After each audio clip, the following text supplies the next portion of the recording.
Hi, and welcome back to Love on the Brain. I'm your host, Kay Van Dunk, and I help independent women who are single, divorced, or widowed find their soulmates while staying true to their high standards. In each episode, we dive into a frustrating question you may have about love. I'll share some insights, and then we'll reframe it with an affirmation or ask-formation to help you lift your spirits. If you haven't already, please subscribe to this pause. If you haven't already, please subscribe and leave a great pause. If you haven't already, please subscribe and leave a great review on whichever platform you're listening to this podcast on.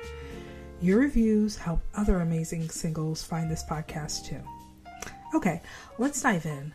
I know that the question I get the most is more than anything, more than how do I find love, how do I find my soulmate, where is he or she, is how do I use these affirmations, which I really think is fun, which tells me you guys are really wanting to use them effectively. Affirmations are basically meant to be used as a way to trigger your brain because, of course, you have this goal of meeting the love of your life, your soulmate, your special person. However you phrase it, you have a goal that you want to meet this person, but then your brain kicks back and asks, how will any of this possibly ever come together? I don't see how it's possible.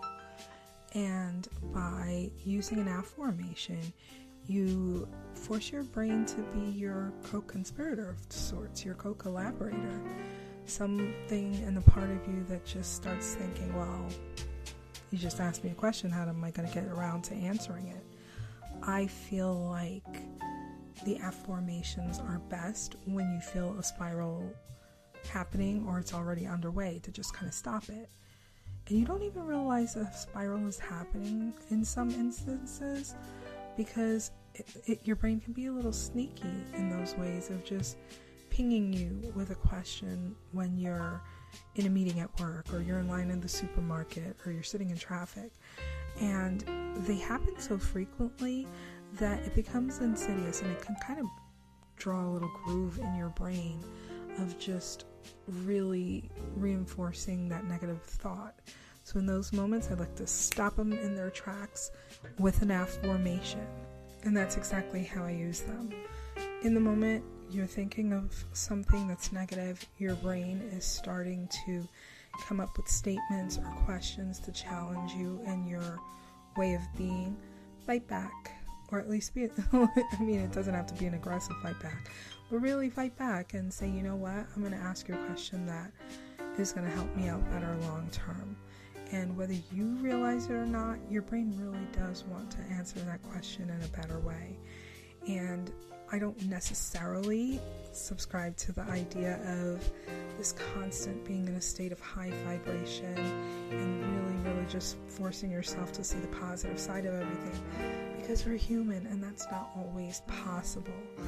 I say this as someone who struggles with it now, but I still was able to find success. I still was able to find my soulmate, and I've still been able to talk my brains into other thoughts that are more helpful and get out of negative places by not necessarily holding myself to a high standard of being in a certain headspace all the time, but really just by pulling it back and asking myself different questions that make me be a little bit more internally productive and make me be more open and conducive to finding the answers.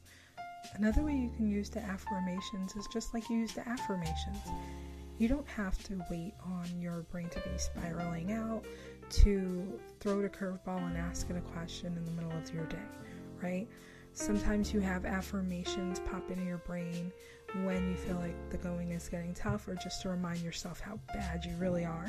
Do the same with an affirmation, right? Just in the same way you would say, an affirmation like, I am enough, or I am worthy of love.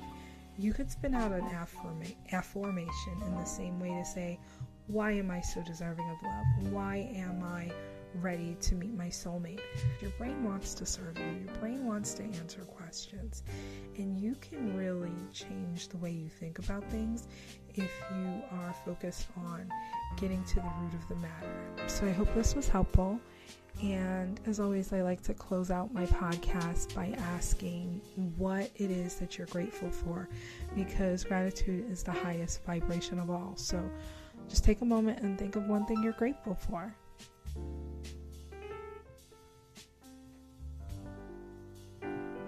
As always, I'm grateful that you are listening to my podcast, and I love you for listening.